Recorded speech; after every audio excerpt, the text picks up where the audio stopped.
Happy Friday and a warm welcome to all of you who are joining us today live. We see so many friends on social media and all the different streaming platforms. We are thrilled to be sharing with you a special highlight video with you. We're gonna actually really this one's really fun. We're gonna do sort of like a hybrid of our typical episode with our What to Stream episode. So welcome to In the Loop with Winnie and Greg.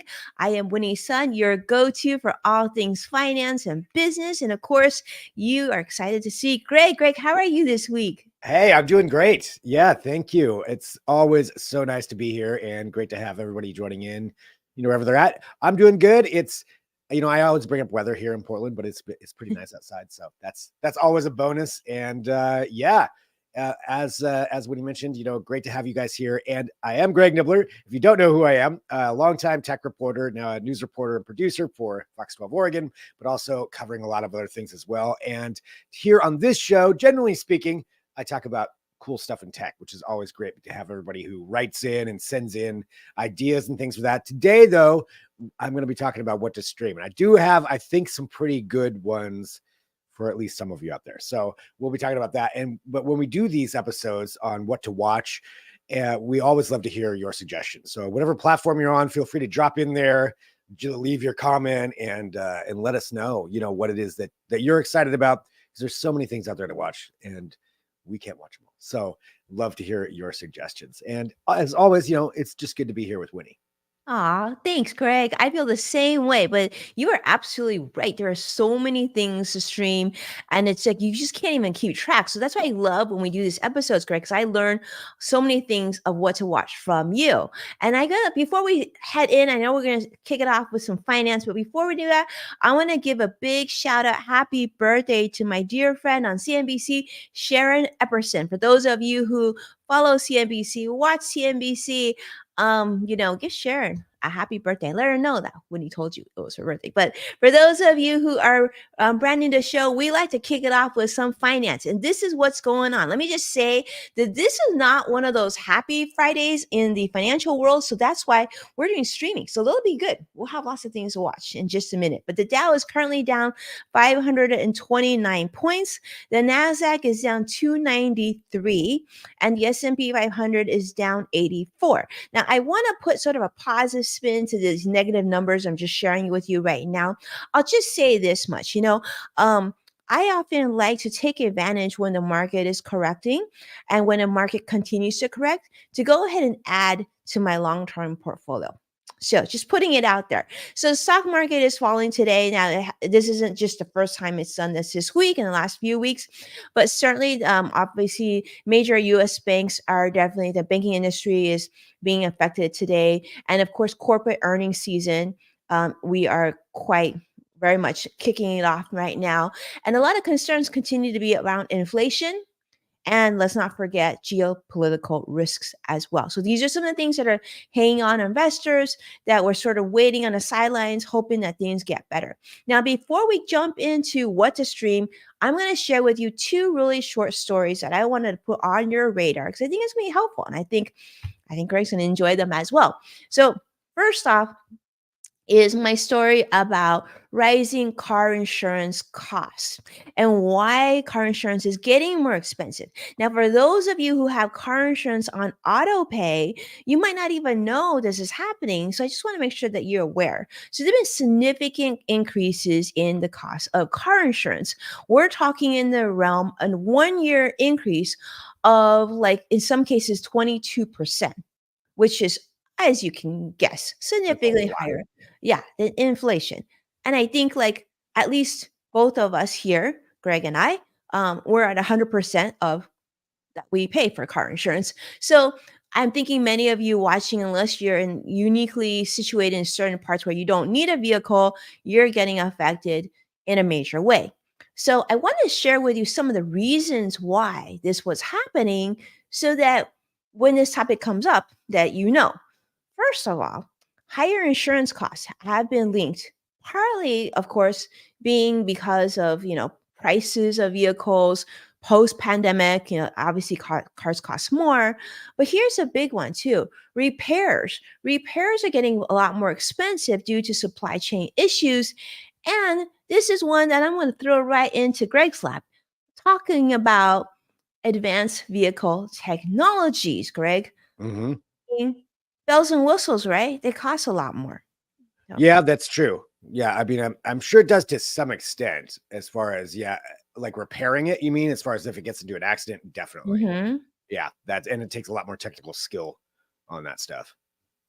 I mean, speaking of things that would cost a lot to repair, yesterday, I will tell you, I was with the kids. We were pulling up, and somebody was pulling up in their cyber truck. And let me just tell you, the person came out of the car like they were a celebrity. Like there was like, everybody was looking at this car because there's not Yeah, like they're all over the place. And I was thinking in my mind as a financial person, I'm like, oh man, that thing's got to be expensive to fix. Like any little nick and cranny of that car, like you gotta make sure you park that thing far away from right? most people. But yeah, Y I mean, that's one of the reasons why car insurance is now so significantly more expensive. No, that's Yeah. frustrating. Yeah, yeah, that Cybertruck, I mean, you'd have to go to because it's not even every Tesla dealer probably knows how to fix those things. Yeah. So you gotta go to specific places, and there's weird angles that it's got on everything. Yeah, I bet that's a lot to fix if you were to get in an accident with them. Although that is, I haven't seen one here. I haven't seen anybody with a Cybertruck here, so that is kind of interesting that you got to see one though. Did I will say How I did you was feel about it when you saw it? Because I know we talked about it when they first came out that we wanted one. Yeah, Greg, that's what I was gonna say is like I honestly was disappointed when I saw it because Really? I was telling my husband this when we saw Elon first, review it on the screen, it looked beautiful. It looked like, that stainless steel feel and everything. But I mean, it is stainless steel, I'm sure, or something, some sort of metallic. But it Yeah. literally looked like it was painted a matte gray. It was not a pretty color. Like it didn't even, it looked honestly, it like, my kids all thought it looked weird, and the light in the front was cool, but it didn't have the wow that I was expecting. Now, I think Really?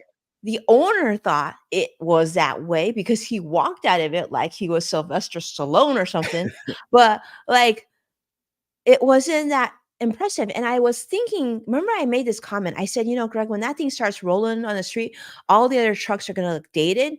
I take that back now, I was absolutely wrong, because actually, it kinda looked slightly dated, as it was almost, like, overdone, like, almost like '80s style overdone, Yeah. and yeah, I was disappointed. Oh, interesting.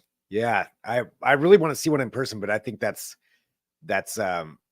yeah, an The interesting color take on it. didn't look good, like, it didn't Yeah. look cool, like, it looked literally like a matte gray, so I think that's what kinda made it sort of felt like that whole, like, Miami Vice, like, Right. what's that that talking car phase. It just looked yeah, it didn't look as much as impressive as I was hoping it would be. I mean, like, literally my kids who are, like, 10 years old, they're little kids, and they're like, "Oh, that thing's ugly." Wow. So That's how maybe those good touched up marketing photos don't really reflect reality. yeah. And my son, I will say my 10-year-old, he is like a car guru. He studies cars. His dream is to be a to manufacture cars when he grows up. He knows every little thing about cars. He builds cars constantly on like software technology, whatever. Wow. But like he thought it was a not a good looking car. And see how it looks all shiny and stuff? It Uh-huh. didn't look like that. It looked like a matte gray. Like something Uh, my dad would like. it Yeah, seems it's like one of those things, where you see the picture of the fast food on like the fancy photo that they have, and then you get it in reality. It's like a squashed burger that doesn't look very good in real life. exactly. Maybe that's what Yeah, what we're dealing with there. Huh. yeah, Wow. yeah. Well, it, So yeah, I mean, great in concept. I don't know. I think we're disappointed to see it in person. We were thinking it would at least look better in person. Maybe it drives really amazing and it does all these great things, but just from like driving on the street, in parking. And by the way, the guy had some trouble parking it too. That was interesting. Yet he was like parallel parking because he wanted to park it right in front, right?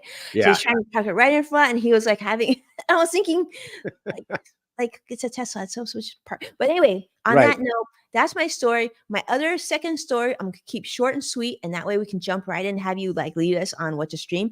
And that is just real quick update. 30-year mortgage now has jumped to 7.37% because of inflation numbers. So not good news. We're still hoping by the end of the year, mortgage rates dropped about 6.4%. Fingers crossed, that's what analysts are expecting. But overall, demand for mortgages, demand for real estate buyership has definitely decreased. So there we are. Wow, That's over it for 7. finance. That's crazy. Yeah, Yeah, that's a lot. not good. So Hmm. maybe hold off till later this year. Yeah, Um, well, with all of that, we do have, what we like to do here is when we have our what to watch show, what to stream show is, there's that stuff that's going on, but hey, why not watch some fun things on your television? So I've got one here. I don't know if I should start off. What do you think? Okay, I'll go here. Sorry, I had my screen off there for a second. absolutely. Okay, so this is one that I think maybe people are starting to hear about if you haven't heard about it already. And it's streaming on Amazon Prime, and it's called Fallout. So if you played the video game, you're very familiar with this. There's a series of video games for Fallout, and it all takes place in like this. Every version of the game takes place in a post-apocalyptic world where it's like a post-apocalyptic world, but a post-apocalyptic world that's obsessed with like the 50s, but still has technology. So like the soundtrack to it is all like 50s music or 40s and 50s music. And it's really, the game is amazing. It's a lot of fun. You have, I mean, of course, there was a nuclear war, and so there's all kinds of like radiated things, like mutated animals and things like that are out there.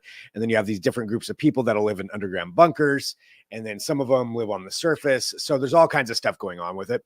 And this is the series based off of the video game. And I think if you probably have watched some series before based off video games, a lot of times those don't work out very well. You have some really good ones like Last of Us, that was really well done. This one though, so far, and all the episodes are out to watch. I've only watched one and a half. It's really good. I don't think you have to have played the game to pick up what's going on. It may take a little bit longer just to really understand what's happening, but you'll be able to pick it up. So it's not like one of those things where you're required to have played every version of Fallout, but it's essentially revolves around, so just generally speaking. So that girl right there, that woman, she is going out into the real world outside of her bunker for the first time. And so it's what she's encountering while she's going up there. And then you have two or three other characters kind of all simultaneously telling their stories. And I'm imagining they all come together at some point. But the special effects are awesome. If you played the game, it's really cool because they do have a lot of it's very similar. It's pretty great what they've done with it. But without that, the story is actually pretty interesting so far too. So I would recommend for anybody who wants like a good sci-fi, post-apocalyptic, weird things. Yeah, that's Walton Goggins as a ghoul. That's why he's missing his nose there. That's from the game too. There's lots for everybody, and I am really enjoying this. Wow, this is so cool. I'm so glad you brought this up, Greg, because I didn't play Fallout. So this wouldn't have Yeah, been on my radar. But this looks like really, really entertaining. And I think my kids would get a kick out of this. Really, really cool. And I'm glad that you said that you don't have to have played the game to get this. And I'm seeing CrossX Fighter coming on YouTube Live commenting, heard of Fallout, never played it. Looks like this is something you can check out on Amazon yeah. Prime, right? You're saying. Yes, on Prime. On Prime. Right. Yeah, I mean, Right. the entire show, and this isn't a spoiler, it starts with the end because it's the nuclear apocalypse. So that's just like what happened at some point. This is what the show takes place, afterward. So it's pretty fun so far. I gotta say, I'm really enjoying it. Wow. Well, thank you so much. So cool. It's already available. Definitely Yep. something to keep an eye on. All right. So I'm going to segue a little different direction, Yep. Greg, but I think this is going to be fun. Now, this is one that I think is very family friendly. And I think it's going to be a lot of fun for those of you who missed it because it was actually at the theaters. This is a movie, but now it's on Peacock and it'll be coming on April 19th. It's called Migration, and it's so cute. This is about a family of ducks who, of course, decide to leave the safety of their little New England pond. And I mean, if you were to leave your New England pond, where would you want to go? Of course, they're looking to go to Jamaica. They're going to have a really fun trip to go to Jamaica. And this is what the movie is about. And, so they have this like, it's great. I love this because I guess they had a really great little plan of like how they were going to go. But then, of course, everything goes wrong. They wind up in New York City. If this sounds familiar, it is very familiar. But for kids, they love like this concept. So they end up in New York, and then kind of tells that story of how they meet new people, or I should say new people, new friends, new furry friends, and it continues on. So for those of you who are looking for a feel good, family friendly movie, this one should be on your radar. I mean, we're looking forward to it. And I think especially for our friends who are also joining us on Modern Mom, this one's for you. Yes, definitely. I mean, you got some angry Central Park pigeons there, so that makes sense. Those pigeons are scary in Central Park. I don't know. They're unnerving. So that makes sense how they how they portrayed them right there. Yeah, this looks really good. This looks great. Yeah, so not for everybody, but I think definitely for little ones, and especially something like that will go really, really well. Mine, I will say Fallout is probably not for kids, the one that I had said. So Winnie kind of has the one side, and then my recommendations can kind of go either way. Although this next one, this would work, I think, for some younger kids too. But the one that I've got here, because I wanted to pick a show, like I don't know if anybody else is out there like this, where you can just put a show on in the background and you can kind of pay attention, but you can kind of zone out a little bit. But then you can come back into it or just rewind it and watch it again. And if you miss something, it's okay. That's kind of what this show is for me. I like those mystery shows that are out there where it's like unexplained things. And that's what this is. It's called Files of the Unexplained.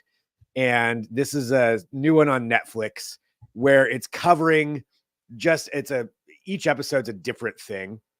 And, some of them are maybe a little weirder than the other ones, but you have ones like, an alien abduction. You have the mysteries of Mount Shasta, because there's some strange things that happen in Mount Shasta. So there's all kinds of different episodes. One of them has to do with these blobs of goo that fell over Washington State, which I had never heard of that one.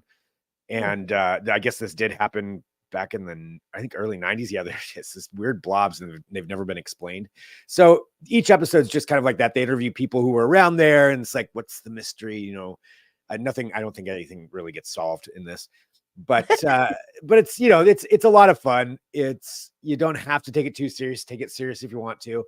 But I like these kinds of shows, and a lot of file footage and a lot of speculation that goes on with them. A lot of shots like that of somebody staring off into the forest, perplexed. But it's pretty fun. So I would recommend this one if you're just looking for something where you don't really have to think that much, but maybe it's might find interest in some of the episodes, maybe all of them. It's something to throw on, and I love these shows. This looks really cool too, and I find that, Greg, I don't know if you saw, but I've been noticing a lot of the new content coming out on streaming platforms like Netflix in particular. A lot of this like crime or like unsolved mystery. Seems like a really popular segment or Oh style yeah. right now. I don't know if it's like a spring thing on a summer thing, but just yesterday I was like scrolling around trying to figure out what to download before like, a long road driving. And I noticed that there was like a lot of this going on. So Yeah, true crime is huge across genres right now, across platforms. This one, I don't know if there might be a couple of crime ones in there. This is more like paranormal or weird stuff. But yeah, there's a lot of that out there right now. If you're a fan of true crime, it is a good time for you because good time there's with you. so much out there. Yes, I may dabble a little bit in some of it sometime. I'm not a huge true crime person, but same. there's a lot out there. But this one I think is pretty fun. Okay, so tell us so far, which of these do you feel like you're gonna watch so far? Okay, because I see some comments coming in, so it'll be really, really cool. All right, the next one that I want to share with you is a little something fun.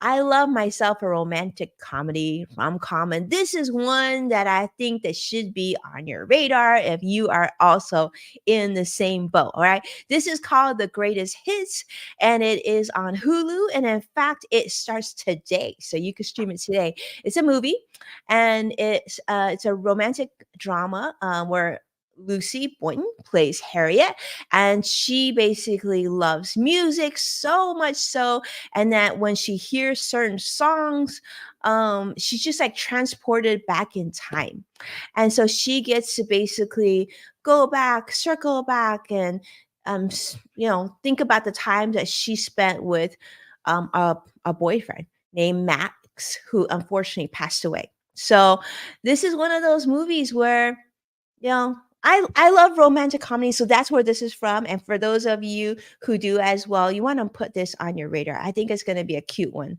for you to check out. Huh, interesting. Yeah, that's an interesting concept. So I like how you said interesting. I can see this was interesting. not Greg's. I And mean, those I love like movies where they try different concepts like this. What I mean, yeah, just I'm watching this right now here on my monitor. So she listens to a certain song and then can transfer it to that time. That's Mhm. yeah. I mean, I think we probably all have that a little bit, right? There's certain songs that remind you of different things. So turning that into a movie concept, interesting. I know, And right? Because like yeah, all of it's us have thought about like a past an ex, right? Or a past love, or maybe our first yeah. love. So I love he's awesome too. Um, I'm blanking on his name right now, but yeah, he's in a ton of stuff. So yeah, cool. That I will check this out because I just want to see how they do this, how they go about this. That's awesome. Uh, yeah, Justin Min, yeah. Um, sorry, Curtis was just letting me know they're here in our side chat. Okay, so I've got one final one, and I know you had yours was kids friendly. This one is not. So I will say this ahead of time. Okay. And this is also the opposite of my last one, where I said you could kind of pay attention and don't have to worry about it. You do have to pay attention to this unless you're very fluent in Japanese. So if you're not, Nope. you will have to watch a lot of subtitles, but it is worth it. And I am talking about a show that's been out for a while, but the final episode of season 2 just came out a couple of weeks ago. And that means you can binge through the whole thing if you want. And I was a latecomer to this show. I had a lot of friends that recommended it to me. Finally, I took their recommendations and they were right. I'm talking about Tokyo Vice. So Tokyo Vice is set in like the late 90s, like 99, 2000, right around there in Tokyo. And it's the story, it starts off with there's that guy right there, this tall white American dude, fluent in Japanese, and a journalist goes there to join one of the biggest newspapers in Tokyo. And, there's a whole lot of obstacles to do that, but he does get in there and he's one of the first foreigners, essentially, that's part of that. And he goes out into the ends up getting tied into some underground Yakuza stuff, the gangsters in Tokyo. And then he's got the police, and then there's, corruption stuff. So it's a lot of mystery. You get a little bit of like maybe Sopranos type of thing, only Yakuza version. Then you also get, how corruption's going on. And then in Tokyo, the general thing there was that there's no real crime going on in our city. What are you talking about? Because they don't want that kind of appearance, but then you get just under the surface and there's a lot going on. So it's a lot of different, people from different worlds colliding. And I thought it was really great. And again, I was recommended to me several times over the last couple of years because the first season came out a couple of years ago. And I didn't really know if I would be interested in it. Finally sat down and watched it. Love it. And I hope there's a third season that's going to come out. The characters are really good. They do a really good job of developing them. Like the bad guys are really good at being bad guys. Good guys are being good at being good guys. And then you have the people in the middle of it. That's the one thing though, as you can see, a lot of it is in Japanese. Part of it's in English, but you will have to pay attention for the subtitles. So it's not a casual watch where you can be working on something else unless you're very fluent in Japanese. But otherwise, I recommend this show for anybody that likes any of those kind of genres that I was just talking about. This would be the one for you. Not for Wow. kids, though. But yeah, it's fun. That says a lot. Like, if you like something this much and you gotta be reading subtitles, I mean, Yeah, this I mean, when you describe it that way, to me, it sounds like work, but it must be that good that it's worth the work. I'm it's not worth it. fluent in Japanese either, but I might have to check this out. So Yeah, I mean, I will admit, I've had to rewind it a couple of times if I miss something, just to make sure that I catch all the context, because they do sometimes they go in and out of English and Japanese. But it's pretty cool. That's also just the scenery too, showing. I've never been to Tokyo, but showing Tokyo in the 90s right there. So the visual aspect is pretty cool. And yeah, it's pretty fun. It's a fun show. And like I mentioned, the bad guys, they have some really solid villains in this. Uh, so how many episodes are we talking about? How many seasons? So there's 2 seasons. Okay. And I think each season has 10 episodes, I believe. And so the second season just came out in February. The final episode just aired. Like it was last week or the week before. So it just finished the second season. And that's kind of why I was saying for streaming too, because that means you don't have to worry about waiting. So now it's all there that you can go through and stream the whole thing. Very cool. Yeah. Yeah, I love it like that, right? But then I love it, but then I feel like, Greg, sometimes it means you're, like, staying up all night just 'cause Yeah, you can't there's that stop. aspect too. Yeah, you got to set it down at some point. But Amazing, amazing. yeah, Well, pretty that's pretty great. fun show. Well, great, great, great. Well, my last one, Greg, is obviously a little different, but I think it's a fun way to end this sort of on what to watch. And this is Musica. Okay, so I want to showcase this. It's on Prime Video, also a movie because I'm three for movies this week, and it is streaming on Amazon Prime Video. And it stars Rudy Mansusko, who some of you may be familiar with. He was a Vine creator and now stars and directs and this really fun musical about coming of age love story. Follows like an aspiring creator in just like the journey and then talking about the pressures of love and family and of course his background, which is Brazilian culture but still in New Jersey. I mean, who's gonna love that? It's a fun one. And I don't know, I really enjoy musicals and I feel like, you know, it's less work, no reading subtitles, but you get to listen to music while you watch a movie. There you go. There you go. Yeah. I mean, it looks like she's in a lot of stuff too, actually. I'm blanking on everybody's names right now. Yeah. Yeah. So this, and I'm sorry, what platform was this one on? This one is on Prime. On Prime. Okay. So Yeah, everybody can go stream that one too. Yeah. We've got a real wide variety of stuff this week I of what to know. watch. Yeah. I feel like there's something for everybody in all of these. It does. And then those of you who are watching, we see a lot of you live today. We have a big, big audience on all different platforms today. Let us know which of these would you watch, which of these resonates with you, Yeah. or if you have other suggestions, knowing that we share these, what other things should we have on our radar? Because we certainly repeat what to watch often. And um, as we know, it's almost like impossible to figure out like how much and what to watch Right. every single week. Yeah. I love suggestions like outside of things that I maybe wouldn't normally watch. That I'm finding out about, which is like all the ones that you just shared, Winnie. Like I didn't know anything about those. So now I have some other things to check Same. out. And also, yeah, if you're watching and if you liked any of my recommendations, or those are maybe things you already watch and you have another recommendation that's in that same world, I always want more. So if you know a show that's like Tokyo Vice that you think I might like, or like Fallout or another mystery show, please send your recommendations our way or tag us online and let us know about them, because I love learning about other, it's like we said in the beginning, there's so much out there right now. A lot can get lost in the shuffle. And so if you have some recommendations, please send them our way.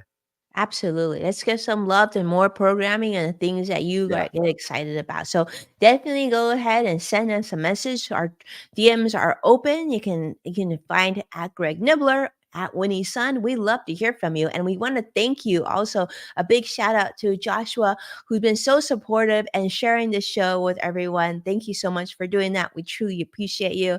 I don't know, Greg, it's an awesome Friday. I feel Yeah. like what a great way to end the week. Absolutely, it always is. So thank you everybody for joining us, on all these different platforms and watching and streaming and sharing. And feel free to get a hold of Winnie or I anytime. Just tag us on whatever platform we'll be on there. And yeah, everybody have a great weekend. Have a great week. We'll see you again next Friday. Take All care. right. Be well. Bye Bye. bye now.